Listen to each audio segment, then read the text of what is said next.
Okay students, बिस्मिल्लाहिर्रहमानिर्रहीम, अस्सलाम वालेकुम। आज का जो हमारा टॉपिक है वो है कैरेक्टरिस्टिक्स ऑफ एंजाइम, यानी आज हम पढ़ेंगे एंजाइम की खसूसियात। प्रीवियस लेक्चर में हमने पढ़ा था अबाउट एंजाइम्स। एंजाइम को हमने डिफ़ाइन किया था। उससे पहले हमने पढ़ा था मेटाबॉलिज्म के बारे में, कैटाबॉलिज्म और एनाबॉलिज्म किसे कहते हैं। उसके बाद एंजाइम्स को डिफ़ाइन किया ब्रीफली, और उसके बाद हमने पढ़ा था enzyme lure the activation energy, वो टॉपिक हमने किया था। एंजाइम को हमने डिफ़ाइन किया था कि एंजाइम हमारे साथ एक बायोलॉजिकल कैटालिस्ट है जो केमिकल रिएक्शन जो इनसाइड द बॉडी होते हैं उनको स्पीड अप करने में मदद देते हैं, मगर ख़ुद उस रिएक्शन में यूज़ नहीं होते। इसे हम कहते हैं एंजाइम। फिर हमने पढ़ा था कि हमारे साथ एंजाइम एक्टिवेशन एनर्जी को लो करता है। एक्टिवेशन एनर्जी कहते किसे, हमने प्रीवियस लेक्चर में डिटेल से इसमें एक लेक्चर दिया है, मगर मैं यहाँ पर थोड़ा एक्सप्लेन करता हूँ कि एक्टिवेशन एनर्जी किसे कहते हैं। एक्टिवेशन एनर्जी वो एनर्जी होती है जो एक केमिकल रिएक्शन को स्टार्ट करने में चाहिए, उनको स्टार्ट करने के लिए वो एनर्जी चाहिए, उसे हम कहते हैं एक्टिवेशन एनर्जी। ठीक है, तो एंजाइम एक्टिवेशन एनर्जी को लो करता है। अब तीसरा जो हमारा साथ जो टॉपिक है वो है 3.6 कैरेक्टरिस्टिक्स ऑफ एंजाइम। एंजाइम के कैरेक्टरिस्टिक्स क्या है, एंजाइम के खसूसियात क्या है। तो हम पढ़ते हैं आज कि एंजाइम के कैरेक्टरिस्टिक्स कौन कौन से हैं। तो हमारे साथ जो फर्स्ट कैरेक्टर है एंजाइम का वो क्या है, they are protein in nature. Protein in nature, इसका नेचर जो है वो प्रोटीनेशियस है। मैं ये पहले भी ये बात एक्सप्लेन कर चुका हूँ कि एंजाइम जो है वो बने हुए होते हैं प्रोटीन से। ठीक है, तमाम एंजाइम, जितने भी एंजाइम्स हैं वो प्रोटीन से बने हुए होते हैं, इसे हम कहते हैं एंजाइम। मगर एक बात याद रखिए कि तमाम प्रोटीन एंजाइम्स नहीं है। तमाम एंजाइम प्रोटीन है मगर तमाम प्रोटीन एंजाइम नहीं है। ठीक है, एंजाइम जितने भी हैं वो तमाम के तमाम प्रोटीन से बने हुए होते हैं, मगर तमाम प्रोटीन जो है वो एंजाइम नहीं है। ठीक है, तो ये हमारे साथ फर्स्ट कैरेक्टर हो गया प्रोटीन इन नेचर या प्रोटीनेशियस इन नेचर। इसका जो नेचर है, ये जो कंपोज्ड हुई है, ये प्रोटीन से है। दूसरा इसका जो ये तो फर्स्ट कैरेक्टर हो गया। दूसरा जो कैरेक्टर है वो है फंक्शन एज अ कैटलिस्ट।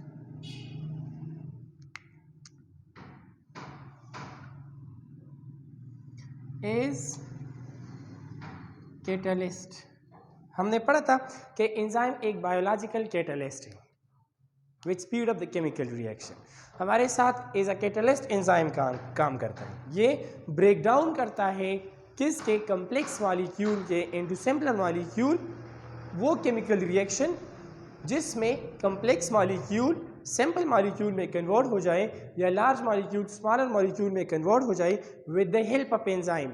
यहाँ पर क्या करता है, एंजाइम जो है उस रिएक्शन में हेल्प देता है।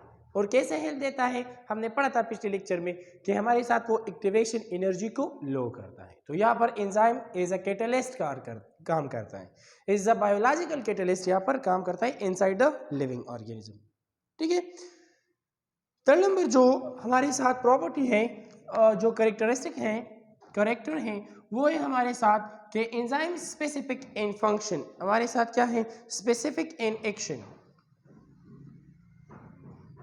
एंजाइम्स स्पेसिफिक इन एक्शन, हर एक एंजाइम की एक स्पेसिफिक एक्शन होगी। स्पेसिफिक एक्शन मीन कि हमारे साथ सबस्ट्रेट के लिए एक खास सबस्ट्रेट के लिए एक स्पेसिफिक एंजाइम होगा।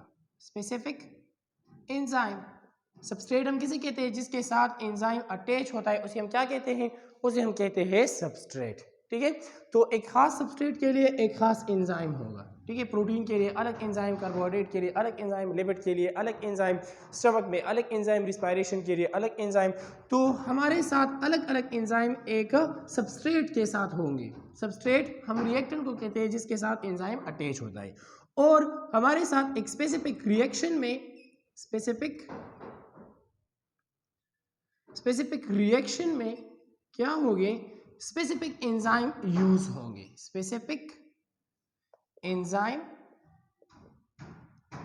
यूज, स्पेसिफिक एंजाइम जो है वो यूज होंगे एक स्पेसिफिक रिएक्शन में। मिसाल के तौर पर रिस्पायरेशन में जो एंजाइम यूज होते हैं और फोटोसिंथेसिस में जो एंजाइम्स यूज होते हैं वो एक दूसरे से डिफरेंट है। देयर आर सम डिफरेंसेस जो दोनों प्रोसेस में जो एंजाइम यूज़ होते हैं। तो जो जितने भी बायोकेमिकल रिएक्शन है जो इनसाइड द लिविंग ऑर्गेनिज्म होते हैं, फॉर एग्जांपल फोटोसिंथेसिस है या रिस्पायरेशन है, रिस्पायरेशन में डिफरेंट स्टेप्स हैं, उनमें जो एंजाइम्स यूज़ होते हैं तो स्पेसिफिक रिएक्शन के लिए स्पेसिफिक एंजाइम्स होंगे।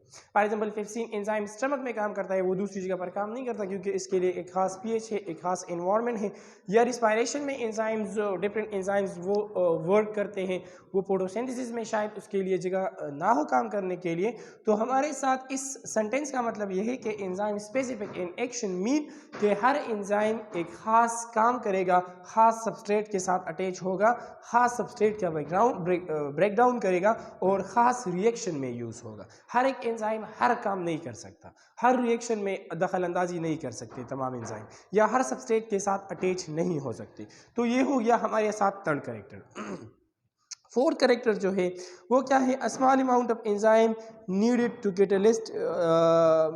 Catalyse relatively large quantity of substrates.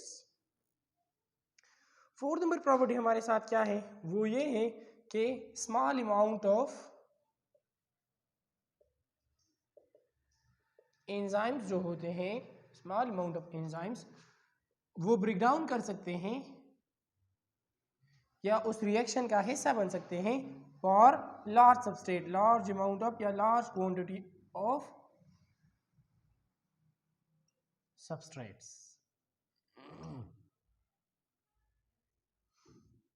हम पढ़ रहे हैं कि हमारे साथ large amount of substrate, large quantity of substrate के लिए स्मॉल अमाउंट ऑफ एंजाइम ये काफ़ी हो सकते हैं, ये काफ़ी हैं। क्यों?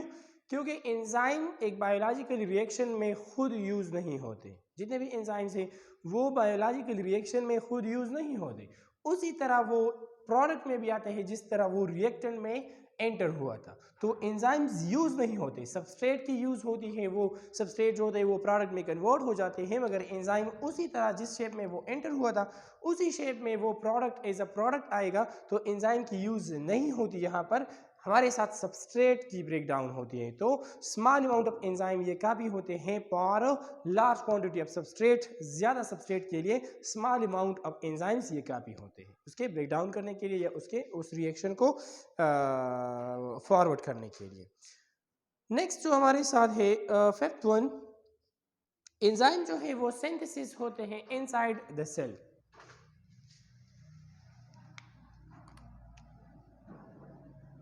एंजाइम synthesized inside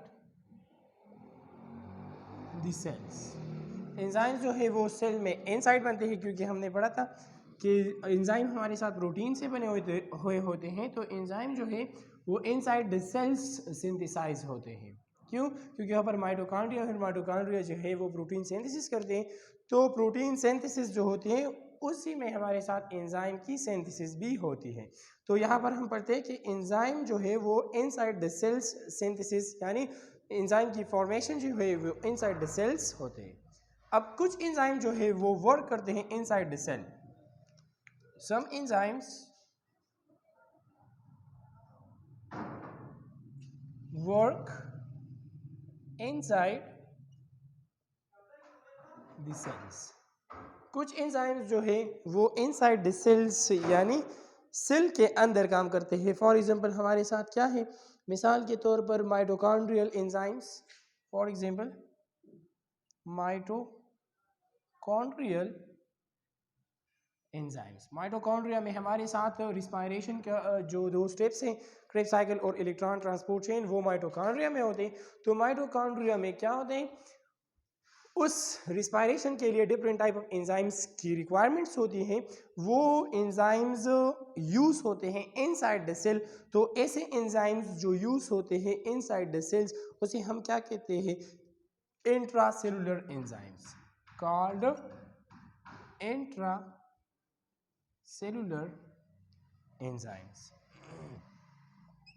तो एंजाइम्स सिंथेसाइज होते हैं इनसाइड द सेल, मगर उन कुछ एंजाइम्स फंक्शन करते हैं इनसाइड द सेल्स और कुछ एंजाइम वर्क करते हैं आउटसाइड ऑफ द सेल्स। तो जो एंजाइम्स अपना काम करते हैं सेल के अंदर उसे हम क्या कहते हैं?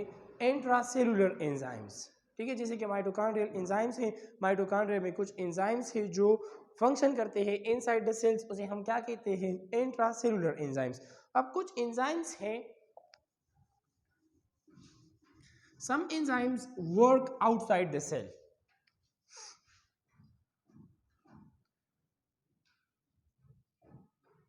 Work outside the sales.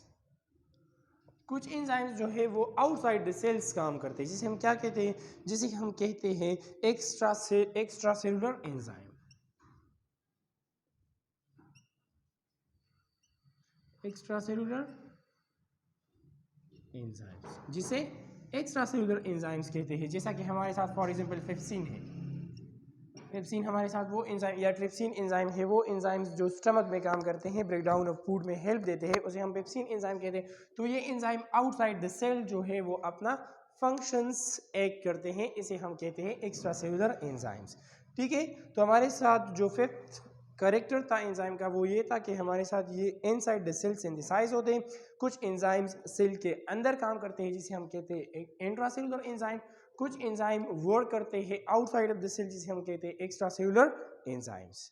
इसके बाद हमारे साथ सिक्स पॉइंट जो है, एंजाइम्स वर्क करते हैं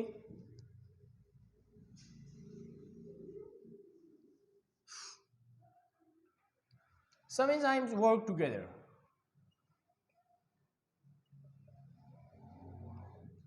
work together, कुछ एंजाइम्स वर्क टुगेदर, ये हमारे साथ 6 नंबर पॉइंट था। तो कुछ एंजाइम जो है वो एक दूसरे के साथ मिलकर एक रिएक्शन को क्या करते हैं, चलाते हैं। फॉर एग्जांपल हमारे साथ वो एक दूसरे के लिए प्रिकर्सर होते हैं। प्रिकर्सर क्या कि हमारे साथ फॉर एग्जांपल यहाँ पर दो एंजाइम्स है, एक एंजाइम है हमारे साथ ए, एक एंजाइम है बी, ठीक है। यहाँ पर हमारे साथ दो प्रोडक्ट है, there are two types of substrates. तो ये जो पॉइंट्स है, some enzyme work together. For example हमारे साथ क्या है, यहाँ पर ए एक सबस्ट्रेट है, इसके साथ एक स्पेसिफिक एंजाइम हमारे पास, फॉर एग्जांपल ये हमारे साथ एक एंजाइम है, ये एंजाइम इसके साथ रिएक्ट करता है, यानी इसको स्पीड अप करता है, इसका ब्रेक डाउन करता है, और ये हमारे साथ बनाता है बी, ये हमारे साथ एक प्रोडक्ट होता है। ये एंजाइम एक सबस्ट्रेट, ये जो प्रोडक्ट बनते हैं यहाँ पर प्रोडक्ट, ये प्रोडक्ट हमारे साथ होते हैं एक और एंजाइम के लिए। फॉर एग्जांपल यहाँ पर हमारे साथ ये मैंने एंजाइम्स को जस्ट एक नाम दिया, ठीक है, आपको पहचानने यानी एक्सप्लेनेटरी पर्पस के लिए। तो ये एंजाइम अब इसके साथ अटैच हो सकता है एज अ सबस्ट्रेट, और इससे हमारे साथ प्रोडक्ट बना सकते हैं। तो ये एंजाइम एक दूसरे के साथ काम करते हैं, एक दूसरे से के साथ मिलकर काम करते हैं, ठीक है। अगर ये एंजाइम इस एंजाइम को बी में कन्वर्ट नहीं करता, अगर ये एंजाइम इस सबस्ट्रेट को इस प्रोडक्ट में कन्वर्ट नहीं करता, तो ये एंजाइम कभी भी इसके साथ अटैच नहीं हो सकता था, क्योंकि इस एंजाइम के लिए ये प्रोडक्ट बनाना ज़रूरी है। तो ये एंजाइम इस एंजाइम के लिए एक प्रिकर्सर बन गया, ठीक है। ये हमारे साथ बन गया पॉइंट नंबर 6। 7 पॉइंट जो है हमारे साथ, और लास्ट जो पॉइंट है वो है enzyme required non protein molecule.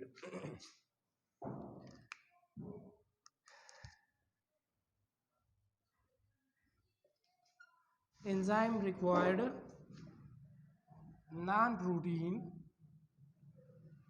Molecules, यानी हमारे साथ एंजाइम के साथ एक नॉन प्रोटीनेशियस पार्ट जो है वो अटैच होता है, वो हमारे साथ क्या है, इसे हम कहते हैं कोफैक्टर्स।